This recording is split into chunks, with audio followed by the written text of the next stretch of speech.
கர்த்தருடைய பரிசுத்த நாமத்துக்கு மகிமை உண்டாவதாக. நான் ஒரு முக்கியமான விஷயத்தை நான் உங்களுக்கு ஷேர் பண்ணணும்னு ஆசைப்படுறேன். நேற்று தினத்தில் ஆண்டவர் எனக்கு ஒரு அழகான ஒரு விஷயத்தை எனக்கு சொல்லி கொடுத்தாரு, காட்டி கொடுத்தாரு. இது வீடியோவாக போட சொல்லியும் சொல்லியிருந்தார். அப்போ தான் மக்களுக்கு புரியணும் சொல்லியிருந்தார். சரிங்களா? நான் சொல்ல போகிற விஷயம் ஒரு சாதாரணமான ஒரு விஷயம் இல்லை, அது பெரிய ஒரு விஷயம். அல்லேலூயா. எனக்கு ஒரு 3-4 நாளைக்கு எனக்கு ஒரு 2 நாளைக்கு முன்னாடியிலேருந்தே ஒரு சில விஷயங்கள் ஊழியத்தில் ஒரு சில ப்ராப்ளம்ஸ் நான் ஃபேஸ் பண்ணேன். சரிங்களா? மினிஸ்ட்ரி அப்படின்னாலே நமக்கு ப்ராப்ளம் இல்லாமல் இருக்காது. அப்போது ஒரு சில பிரச்சனைகள் ஃபேஸ் பண்ணேன். அந்த பிரச்சனைகள் வழியாக எனக்கு அழக்கூடிய அளவுக்கு எனக்கு மனசுக்கு ரொம்ப கஷ்டமாயிடுச்சு. அழுதுட்டேன். சரிங்களா? சரி, அப்போது நமக்கு ஜென்ரலாகவே ஆண்டவரே நீங்கள் சொல்லி தானே நான் செய்கிறேன், நீங்கள் சொல்லி தானே நான் இதை பண்ணேன், நீங்கள் சொல்லி தானே அப்படின்ட்டு நான் அப்படியே சொல்லிவிட்டு, அப்புறம் ஏன் இந்த மாதிரி எனக்கு அனுமதிக்கப்பட்டது, ஏன் இந்த மாதிரி நடந்தது அப்படின்னு சொல்லி நான் ரொம்ப மனசுக்கு கஷ்டமாக இருந்தது எனக்கு. அப்புறம் ஒரு கட்டத்தில் நான் காம்ப்ரமைஸ் ஆகிட்டேன். ஆண்டவர் எனக்கு காம்ப்ரமைஸ் பண்ணிட்டாங்க. நான் சொல்லி தானே நீ செஞ்ச அப்படின்னு சொல்லி, நான் சொல்லி தான் நீ பண்ணினேன் அப்படிங்கிற கன்ஃபர்மேஷன் பண்ணினதுனால நான் அது கொஞ்சம் காம்ப்ரமைஸ் ஆகிடுச்சு. ஆனாலும் மனசுக்கு வேதனையாக இருக்குது. காம்ப்ரமைஸ் ஆனாலும் கொஞ்சம் வேதனையாக இருக்குது. என்னடா இது, அப்போ எனக்குள்ளே ஏன் இது அனுமதிக்கப்பட்டது, இது மாதிரி அனுமதிக்கப்பட்டதுனால தான் இப்படி ஆயிடுச்சு அப்படின்லாம் சொல்லி எனக்கு மனசுக்குள்ளே நிறைய குவெஷன்ஸ் இருந்தது. ஆண்டவர் ஒரு விஷயத்தை காட்டி எனக்கு புரிய வச்சிருக்காரு. நேற்றுக்கு என்ன நடந்ததுன்னா, ஆண்டவர் எனக்கு உன்கிட்ட கொஞ்சம் பேசணும் அப்படின்னு சொன்னார். இது யூஸ்வலாக நான் ரொம்ப ஒரு சூழ்நிலை இருக்கும்போது நடந்திருக்கு. இது ஃபஸ்ட்டு டைம் கிடையாது, நடந்திருக்கு. உன்கிட்ட நான் கொஞ்சம் பேசணும் அப்படின்னு சொல்லி என்னை கூப்பிட்டாங்க. சரி, நான் போய் உக்காந்தேன். சரி, உட்காந்துட்டு என்னன்னு பார்ப்போம், பேசணும்னு சொல்கிறாரு, என்னன்னு பார்ப்போம் அப்படின்னு சொல்லி ஆண்டவர் நீ உக்காரு அப்படின்னும் சொல்லிட்டாரு. நீ உக்காரு அப்படின்னு. சரி, நான் உக்காந்து கேட்டுட்ருக்கிறேன். சொல்லுங்கள் ஆண்டவரே அப்படின்னு நான் கேட்டுட்ருக்கும் பொழுது, எதுக்காக இது அனுமதிக்கப்பட்டது, எதுக்காக இப்படி நடந்துச்சு, எதுக்காக இப்படி நடந்தது, ஏன் இது இப்படி நடந்துச்சு, ஏன் இப்படி ஆயிடுச்சு அப்படின்னு உனக்குள்ளே இருக்கிற விஷயத்துக்கு ஒன்று நான் உனக்கு சொல்கிறேன். ஏன் இந்த மாதிரி அனுமதிக்கப்பட்டது, ஏன் இப்படி எனக்கு நடந்துருச்சு, ஏன் இந்த மாதிரி ஆச்சு, அது எல்லாம் எதுக்காக தெரியுமா? நித்திய ஜீவனுக்கு என்று சொல்லி, நித்திய ஜீவனுக்காக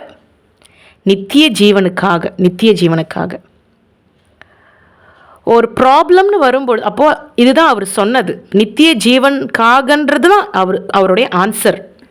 எனக்கு ஒரு 3 நாளைக்கு முன்னாடி ஊழியத்தில் நடந்த ஒரு சில பிரச்சனைகளில் எனக்கு கிடைச்ச ஆன்சர் ஏன் இது அனுமதிக்கப்பட்டது அப்படிங்கிறதுக்கான பதில் நித்திய ஜீவனுக்காக அப்படின்னு சொல்லிட்டார். அப்போது இதுலேருந்து நான் புரிஞ்சுக்கிட்டது என்னன்னா,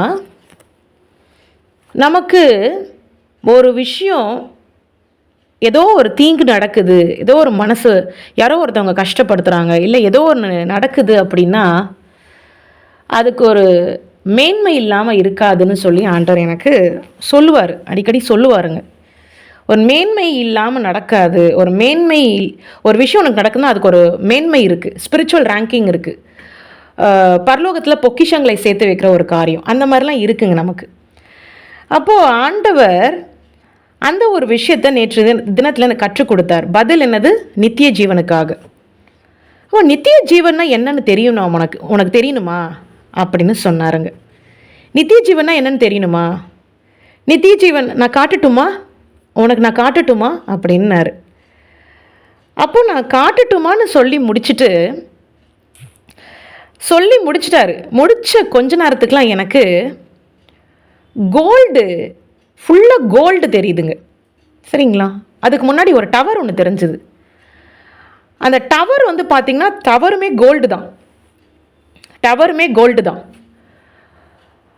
அந்த கோல்டு டவர் தெரிஞ்சு கோல்டு டவர் எனக்கு டிஸப்பியர் ஆகிடுச்சு. அடுத்து ஆண்டவர் காட்ட போகிற விஷயம் என்னென்னா, நல்ல கோல்டு மேலேருந்து பார்த்தா ஒருத்தவங்களுடைய சீலிங் வீடுகள் மாதிரி இருக்குது. மேலேருந்து அவ்வளோ தூரம் பயங்கர டிஸ்டன்ஸ்லேருந்து எனக்கு காட்டுறாரு.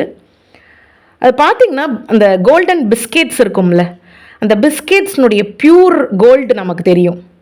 எந்த ஒரு அலாயுமே சேர்த்துருக்க மாட்டாங்க. பியூர் கோல்டு தெரியும். அந்த பியூர் கோல்டில் பார்த்தா மேலேருந்து பார்த்தா வீடுகள் மாதிரி தெரியுது. அப்போ வீடுகள் மாதிரி எனக்கு தெரியுதுன்னா என்ன அர்த்தம்? ரொம்ப எவ்வளவோ டிஸ்டன்ஸ்லேருந்து மேலுக்காக இருந்து நான் பார்க்குறேன், கீழே எனக்கு காமிக்கிறார். அந்த மாதிரி பார்த்திங்கன்னா ஃபுல்லாக கோல்டு கோல்டு கோல்டு. ஃபஸ்ட்டு ஒரு கோல்டு தெரிஞ்சுது. அது ஒரு ஏதோ தங்குற இடம் மாதிரி தெரிஞ்சுது. அப்புறம் கொஞ்ச நேரம்க்கு அப்புறம் பார்த்தா அந்த மாதிரியே பக்கத்தில் நிறைய தெரியுதுங்க எனக்கு. அப்போது ஆண்டவர் கற்றுக் கொடுக்கறது என்னென்னா, இது கோல்டு பேலஸ். எனக்கு கற்றுக் கொடுக்கறது என்னது? மேலேருந்து பார்க்குறதுனால எனக்கு சிறுசாக தெரியுது. ஆனால் அது சின்ன சின்ன வீடுகள் மாதிரி கிடையாது. அது கோல்டு பேலஸ் அப்படின்னு சொல்லி கொடுத்தாரு. அப்போது இந்த கோல்டு பேலஸ் அப்படிங்கிறது எனக்கு காட்டினது என்னென்னா, பரலோகத்தில் இருக்கிறது நித்திய ஜீவன் நடக்கிற அனுமதிக்கிற காரியங்கள் எல்லாமே நித்திய ஜீவனுக்காக தான் அப்படின்னு ஒரு ஆன்சரை கொடுத்துட்டு, அந்த நித்திய ஜீவன் நித்திய ஜீவனா என்னன்னு உனக்கு தெரியணுமா அப்படின்னு சொல்லி கொடுத்து என்னை அந்த இடத்துல லொக்கேட் பண்ணி என்னை பார்க்க வைக்கிறாரு. பார்க்கும் பொழுது கற்றுக் கொடுக்குறாரு, இது கோல்டு பேலஸ் அப்படின்னு கற்றுக் கொடுக்குறாரு. எனக்கு ரொம்ப மிகவும் சந்தோஷமாக இருந்தது. சரி, ஓகே, ஆண்டவர் நமக்கு அப்போ இந்த கோல்டு பேலஸ்குள்ளே தான் நித்திய ஜீவனுக்கென்று ஆண்டவர் பிரித்தெடுத்து பிள்ளைகளை உருவாக்கி தகுதிப்படுத்தி நித்திய ஜீவனுக்கென்று சொல்லி ஆண்டவர் இப்படி நமக்காக ரெடி பண்ணி வச்சிருக்கிறாருன்னு சொல்லி எனக்கு அது பார்த்தவனை தான் புரிஞ்சுது. அப்போது நித்திய ஜீவன்னா ஆண்டவரோடு கூட நிலைத்து இருக்கிற வாழ்க்கை. எதுக்குள்ளே வாழ போகிறோம்? ராஜாதி ராஜாவுடைய பிள்ளைகள் எதில் வாழ போகிறேன்னு எனக்கு புரிஞ்சுது அந்த தரிசனத்தை பார்த்த உடனே. கோல்டு பேலஸ்குள்ளே. கர்த்தர் கொடா கொடி நன்றி. நான் சொல்கிறது அப்பட்டமாக 100க்கு 100 ஒரு வார்த்தை கூட்டவோ குறைக்கவோ நான் இல்லை. நான் பார்த்த தரிசனத்தை அப்படியே நான் உங்ககிட்ட சொல்லிக்கிட்டு இருக்கேன். ஆண்டவரே உமக்கு நன்றி. ஆண்டவரும் இதை கேட்டுக்கொண்டு இருக்கிறார். கர்த்தர் கொடா கொடி நன்றி. அதுக்கப்புறமா நான் என்ன பண்ணினேன், சரி இதை நம்ம ஸ்பிரிச்சுவல் மதர்கிட்ட சொல்லலாம், நிர்மலா ஆண்டிக்கிட்ட சொல்லலாம், சரி அப்படின்னு நான் இதை இன்னைக்கு கால் பண்ணி இதை குறித்து நான் சொல்லிகிட்டு இருந்தேன். ஆண்டி, இந்த மாதிரி ஆண்டவர் எனக்கு நித்திய ஜீவன் எதற்காக இப்படியெல்லாம், ஏன்னா பிரச்சனையில் அழுதவன் நான். ஒரு பிரச்சனை, அதில் நான் அழுதுட்டேன். நித்திய ஜீவனுக்கென்று சொல்லி பரலோகத்தில் பொக்கிஷங்களை சேர்த்து வைக்கிற காரியங்கள், நான் ஊழியத்தின் நிமித்தம் நான் ஒரு கஷ்டத்தை படுறேன், ஊழியத்தின் நிமித்தம் நான் ஒரு விஷயம் அனுபவிக்கிறேன்னா பரலோகத்தில் பொக்கிஷத்தை சேர்த்து வைக்கிறேன்.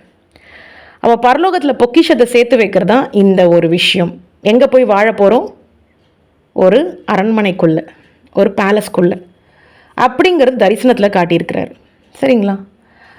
இது எனக்கு மட்டும் இல்லை, எல்லாருக்குமே தான் நித்திய ஜீவனுக்காக ஆண்டவர் உயிரை கொடுத்தவர். புரிய வைக்கிறார் தரிசனத்தின் வழியாக. எதுக்காக இந்த பாடுகள், எதுக்காக இந்த காரியங்கள்னு இந்த பொண்ணு ஃபீல் பண்ணி அழுதுகிட்டு இருக்கே, இதுக்கு நம்ம சொல்லணும் அப்படின்னு சொல்லி தான் இந்த விஷயத்தை எனக்கு புரிய வச்சுருக்கிறாருங்க. அப்போ நான் பார்த்தது என்னது? கோல்டு பேலஸ், கோல்டு டவர் நான் பார்த்தது. இப்போ நிறைய இருக்குது, நிறைய செக்ஷன்ஸ் இருக்குது, வீடுகள் மாதிரி இருக்குது. ஆனால் அது வீடுகள் கிடையாது, நல்ல பெரிய பெரிய பேலஸ் தான்.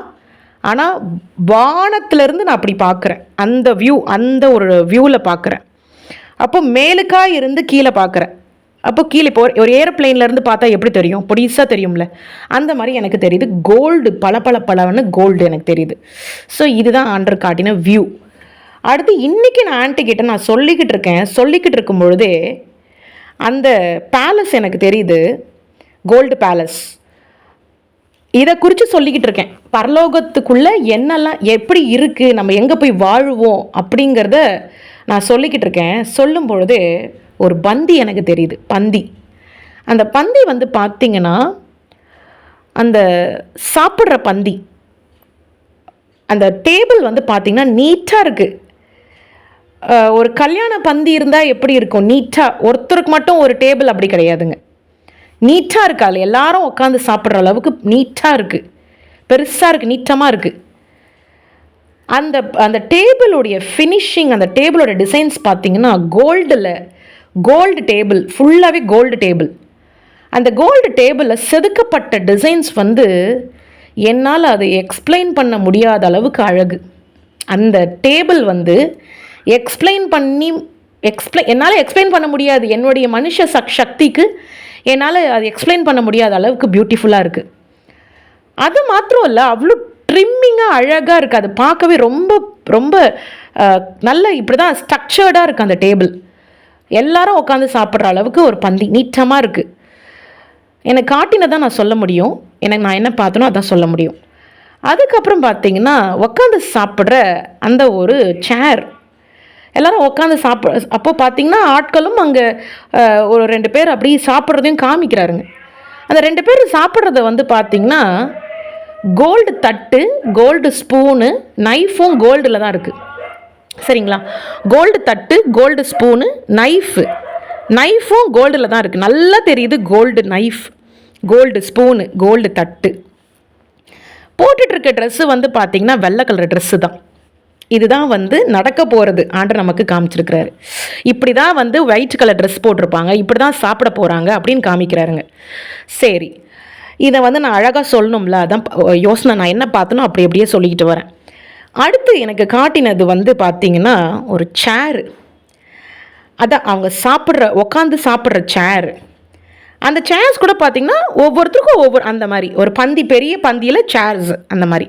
ஆனால் ஒருத்தருக்கு தனி சேர் தான், ஒவ்வொருத்தருக்கு தனி சேர் தான்.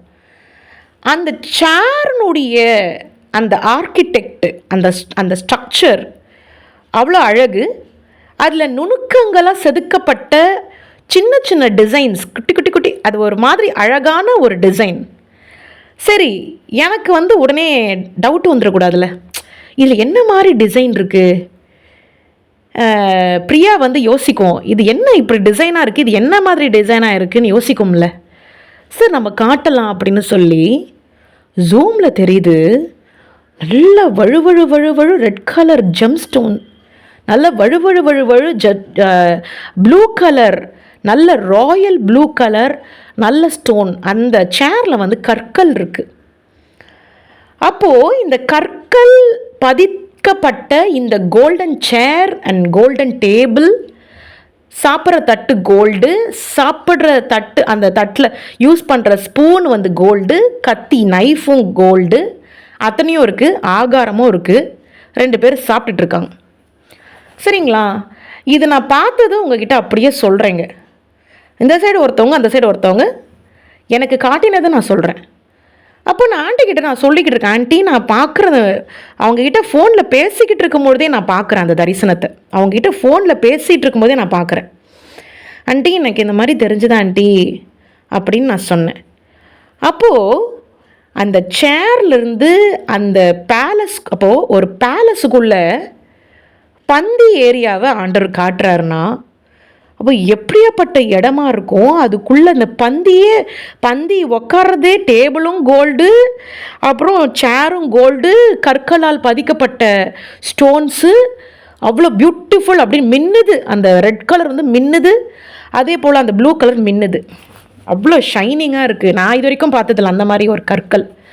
அவ்வளோ அழகாக இருக்குங்க. அது போல் டிசைன் பண்ணியிருக்கிறாரு ஆண்டவர். கண்டிப்பாக ஆண்டவர் தான், வேறு யார் அப்படிலாம் பண்ண முடியுங்க. அவ்வளோ பியூட்டிஃபுல்லாக இருக்குது. ஏன்னா அவர் தான் ராஜாவாச்சே. இப்போ ராஜாவுடைய பிள்ளைகளை எங்கே வச்சுருப்பாரு? பேலஸில் தான் வச்சுருப்பாருங்கிறது எனக்கு அந்த தரிசனத்தை பார்த்ததுக்கப்புறம் தான் புரியுது.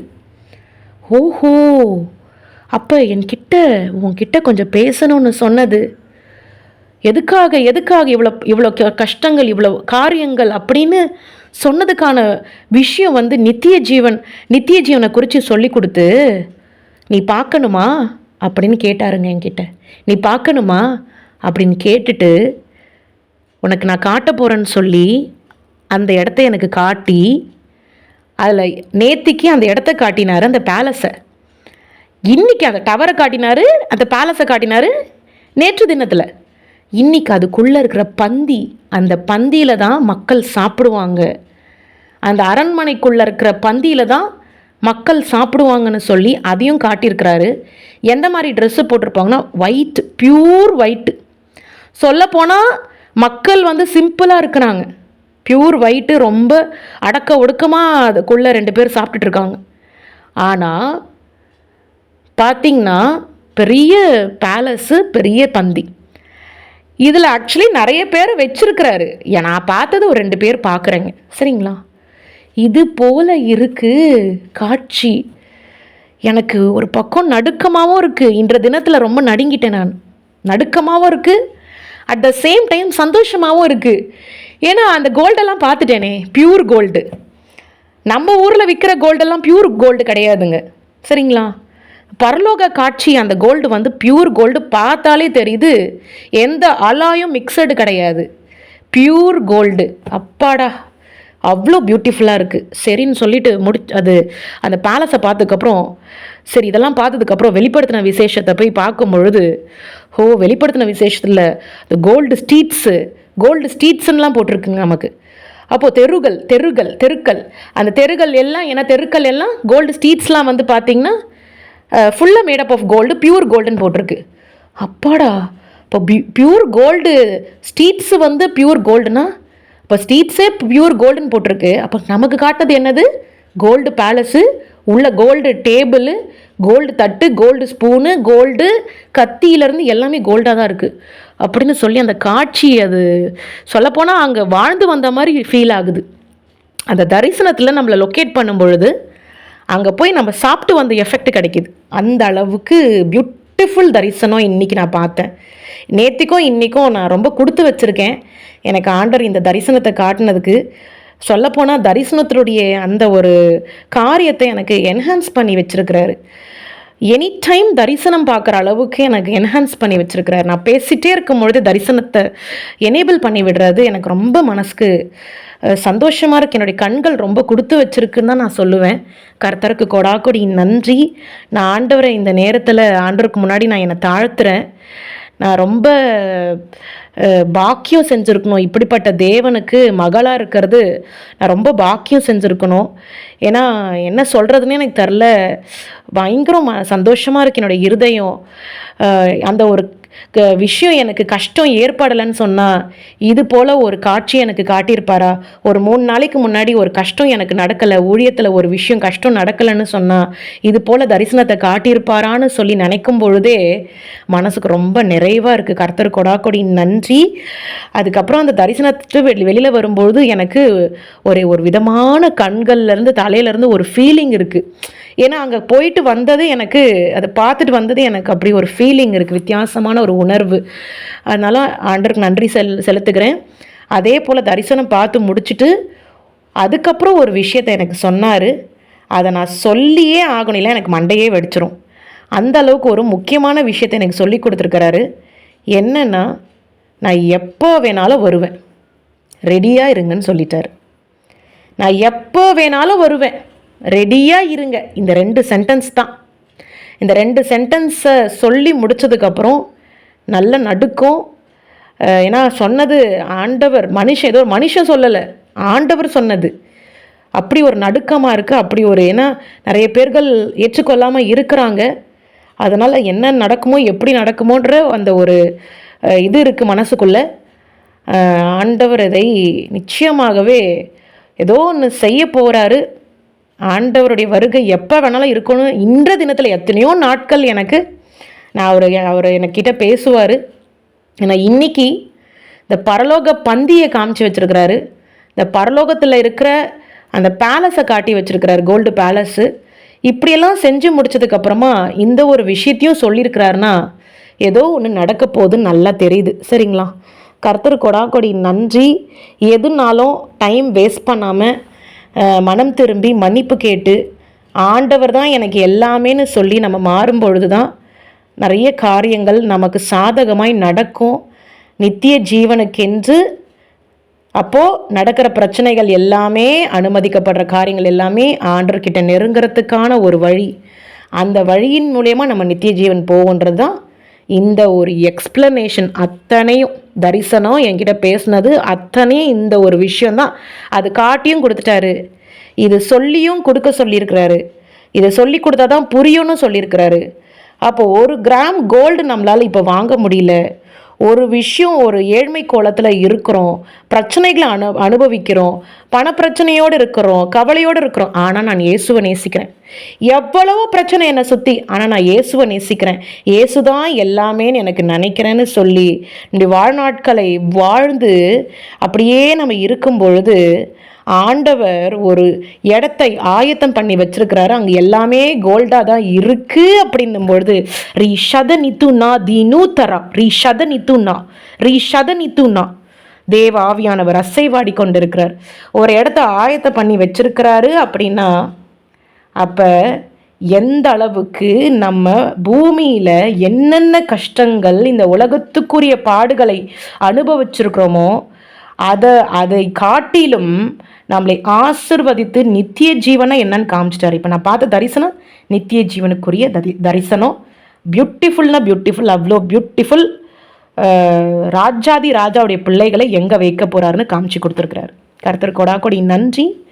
நான் சொன்ன காரியங்கள் ஆண்டவர் சொன்னது மக்களுக்கு தெரியப்படுத்த வேண்டும் என்பதற்காக. அதனால் இது உங்களுக்கு பிரயோஜனமாக இருக்கும்னு நினைக்கிறேன். அப்போ இப்போ படுற கஷ்டங்கள் அதுக்கான பலன் நம்ம பரலோகத்தில் பொக்கிஷங்களை சேர்த்து வைக்கும் பொழுது பரலோக வாழ்க்கையில் எப்படிப்பட்டதான ஒரு வாழ்க்கையை நமக்காக வச்சிருக்கிறாருன்னு தரிசனத்தின் வழியாக புரிய வச்சிருக்கிறாரு. கர்த்தர் கொடாக்கொடி நன்றி. கர்த்தர் நான் சொன்ன காரியத்தை கர்த்தர் ஆசிர்வதிப்பாராக. ஹல்லேலூயா. இயேசுவின் ரத்தம் ஜெயம், இயேசுவின் ரத்தம் ஜெயம், இயேசுவின் ரத்தம் ஜெயம்.